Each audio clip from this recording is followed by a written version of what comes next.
അസ്സലാമു അലൈക്കും. ഇന്ന് ഞാൻ നിങ്ങളുമായിട്ട് ഷെയർ ചെയ്യുന്നത് ഒരു ആപ്പിൾ പുളിശ്ശേരിയുടെ റെസിപ്പിയാണ്. സാധാരണ നമ്മൾ പൈനാപ്പിൾ, മാങ്ങ, അതുപോലെ നേന്ത്രപ്പഴമൊക്കെ വെച്ചിട്ടാണ് പുളിശ്ശേരി ഉണ്ടാക്കാറുള്ളത്. വെള്ളരിക്കൊക്കെ വെച്ചിട്ട് ചെയ്യാറുണ്ട്. അപ്പോൾ അതിനേക്കാളൊക്കെ നല്ല ടേസ്റ്റി ആയിട്ടുള്ള നല്ലൊരു പുളിശ്ശേരിയാണ്. നിങ്ങൾ പ്രതീക്ഷിക്കാത്തൊരു ടേസ്റ്റാണ് കേട്ടോ നമ്മൾ ആപ്പിൾ വെച്ചിട്ട് ചെയ്യുകയാണെങ്കിൽ. അപ്പോൾ നല്ല സൂപ്പർ ടേസ്റ്റി ആയിട്ടുള്ള ഒരു റെസിപ്പിയാണ്. റെസിപ്പിയിലോട്ട് പോകുന്നതിന് മുമ്പായിട്ട് എൻ്റെ ചാനൽ സബ്സ്ക്രൈബ് ചെയ്യാത്തവരുണ്ടെങ്കിൽ സബ്സ്ക്രൈബ് ചെയ്യുക. അതുപോലെ ഇഷ്ടപ്പെട്ടാൽ ലൈക്ക് ചെയ്യുക, ഷെയർ ചെയ്യുക. അപ്പോൾ ഞാൻ ഡെയിലി വീഡിയോസ് അപ്ലോഡ് ചെയ്യാറുണ്ട്. അപ്പോൾ നിങ്ങൾക്ക് നോട്ടിഫിക്കേഷൻ കിട്ടാൻ വേണ്ടിയിട്ട് ആ ബെൽ ബട്ടണും കൂടെ ഒന്ന് ക്ലിക്ക് ചെയ്യുക. പിന്നെ ഞാനിവിടെ 2 ആപ്പിളൊന്ന് തൊലി കളഞ്ഞ് കഷ്ണങ്ങളാക്കി എടുത്തിട്ടുള്ളതാണ്. ഇതൊരു ചട്ടിയിൽ ഇട്ടെടുത്തിട്ടുണ്ട്. എത്ര ആപ്പിൾ വെച്ചിട്ടും ചെയ്യാം കേട്ടോ. ഒന്ന് അളവൊക്കെ നിങ്ങളുടെ ഇഷ്ടത്തിനനുസരിച്ച് എടുക്കുക. ഇനി ഇതിലേക്ക് നിങ്ങളുടെ എരിവിനനുസരിച്ചുള്ള പച്ചമുളക് ഇട്ട് കൊടുക്കുക. അതുപോലെ ഒരു 1/2 ടീസ്പൂൺ മഞ്ഞൾപ്പൊടി, പിന്നെ നിങ്ങളുടെ എരിവിനനുസരിച്ചുള്ള മുളക് പൊടി ഇട്ട് കൊടുക്കുക. മുളകിൻ്റെ അളവ് ഞാൻ പറയാത്തതിൻ്റെ കാരണം ചിലർ നല്ല സ്പൈസി ആയിട്ട് കഴിക്കുന്നവരായിരിക്കും, അതുകൊണ്ടാണ്. ഇനി ആവശ്യത്തിനുള്ള ഉപ്പും കൂടെ ഇട്ട് കൊടുക്കുക നമുക്ക്. ഇനി ഇതിലേക്ക് കുറച്ച് വെള്ളം കൂടെ ഒഴിച്ചിട്ട് നമുക്കിതൊന്ന് അടച്ച് വെച്ചിട്ട് നന്നായിട്ടൊന്ന് വേവിക്കണം. ഈ ആപ്പിൾ നന്നായിട്ടൊന്ന് വെന്ത് കിട്ടണം കേട്ടോ. അപ്പോൾ മുളക്, കാന്താരി മുളക് വേണമെങ്കിൽ നിങ്ങൾക്ക് ചേർക്കുക. അതൊക്കെ ഓരോരുത്തരുടെ ഇഷ്ടം പോലെ ചെയ്യാം കേട്ടോ. ഇനി നമുക്കിതൊന്ന് അടച്ച് വെച്ചിട്ട് ഒന്ന് വേവിച്ചെടുക്കാം. വളരെ കുറഞ്ഞ സമയം മതി ഇട്ടത് വേവാനായിട്ട്. ഇനി ഒന്ന് തിളച്ചതിന് ശേഷം നമുക്കൊന്നും കൂടെ ഒന്ന് തുറന്നിട്ടൊന്ന് ഇളക്കി കൊടുക്കാം. ഇപ്പോൾ വെള്ളമൊന്നും വറ്റിയിട്ടില്ല. ഒന്ന് തിളച്ച് കഴിഞ്ഞിട്ട് തുറന്നാണ്. ഇപ്പം ഏകദേശം നമ്മുടെ ഒഴിച്ച വെള്ളമൊക്കെ വറ്റിയിട്ടുണ്ട്. ഇപ്പം ആപ്പിളിൻ്റെ കഷ്ണങ്ങളൊക്കെ നന്നായിട്ട് തന്നെ വെന്തിട്ടുണ്ട്, നിങ്ങൾക്ക് കാണുന്നുണ്ടാവും. ഇനി ഇതിലേക്ക് നമ്മൾ അരപ്പാണ് ചേർക്കുന്നത്.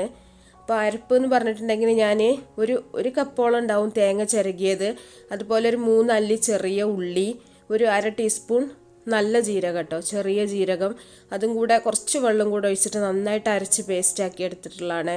പ്രത്യേകിച്ച് ഇതിലേക്കൊന്നുമില്ല. ഉള്ളി അതുപോലെ ജീരകം ഇത്രയേ ഉള്ളൂ കേട്ടോ. ഇതൊഴിച്ചിട്ട് നമുക്ക് നന്നായിട്ടൊന്ന് മിക്സ് ചെയ്യാം. പുളിശ്ശേരി കുറേ വെള്ളം ഒഴിച്ചിട്ട് നിങ്ങൾ ഒരുപാട് ലൂസാക്കി എടുക്കരുത് കേട്ടോ, അപ്പോൾ ടേസ്റ്റ് ഉണ്ടാവില്ല. കുറച്ച് കട്ടിയായിട്ട് തന്നെ വേണം നമുക്ക്. ഇനി ഇതൊന്ന് ചെറുതായിട്ടൊന്ന് തിളച്ച് വരുമ്പോൾ നമ്മുടെ ഈ അരപ്പിൻ്റെ ഒരു പച്ചമണമൊക്കെ മാറിയതിന് ശേഷം നമ്മൾ തീ ഓഫ് ചെയ്തിട്ട് വേണം ഇതിലേക്ക് നമ്മൾ തൈര് ഒഴിക്കാനായിട്ട്. ഈ ചൂടിലേക്ക് തന്നെ തൈര് ഒഴിക്കരുത് കേട്ടോ, തൈര് പിരിഞ്ഞു പോവും. അപ്പോൾ ഇതൊന്ന് ചെറിയ തിള വരുന്ന സമയത്ത് നമുക്ക് തീ ഓഫ് ചെയ്യാം. മൺചട്ടി ആയതുകൊണ്ട് തന്നെ വീണ്ടും ഇങ്ങനെ തിളച്ചുകൊണ്ടിരിക്കും കേട്ടോ.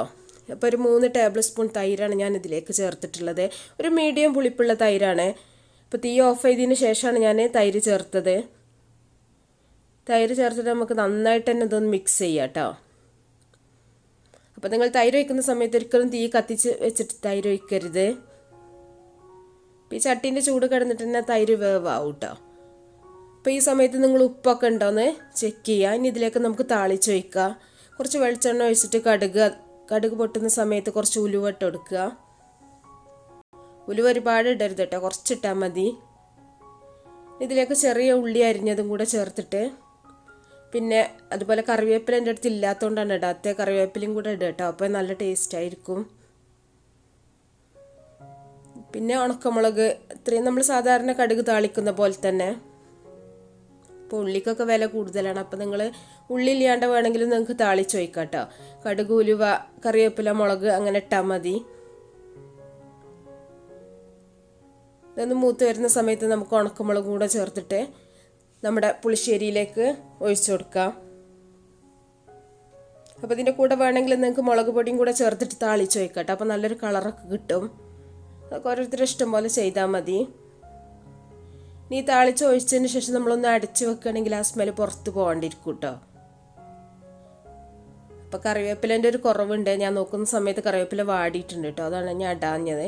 അപ്പോൾ നിങ്ങൾ കറിവേപ്പിലൊക്കെ ഇട്ടിട്ട് ചെയ്യുക. അപ്പോൾ ഇന്നത്തെ റെസിപ്പി എല്ലാവർക്കും ഇഷ്ടമായിട്ടുണ്ടാവും എന്ന് വിചാരിക്കുകയാണ്. അപ്പോൾ നല്ല സൂപ്പർ ടേസ്റ്റാണ്. ഇത് കുറച്ച് നേരം ഇരുന്നിട്ട് കഴിക്കുകയാണെങ്കിൽ നല്ല ടേസ്റ്റാണ്. അപ്പോൾ ചട്ടീൻ്റെ ടേസ്റ്റൊക്കെ ഇറങ്ങിയിട്ടുണ്ടാവും. ഇതിൻ്റെ കൂടെ ഒരു പപ്പടം കൂടി ഉണ്ടെങ്കിൽ നമുക്ക് സൂപ്പറായിട്ട് ചോറ് കഴിക്കാൻ പറ്റിയിട്ട് വേറെ ഒന്നും വേണ്ട. അപ്പോൾ ഇനിയും ഒരുപാട് നല്ല റെസിപ്പികളൊക്കെ ആയിട്ട് അടുത്തൊരു വീഡിയോയിൽ കാണാം. ഓക്കേ.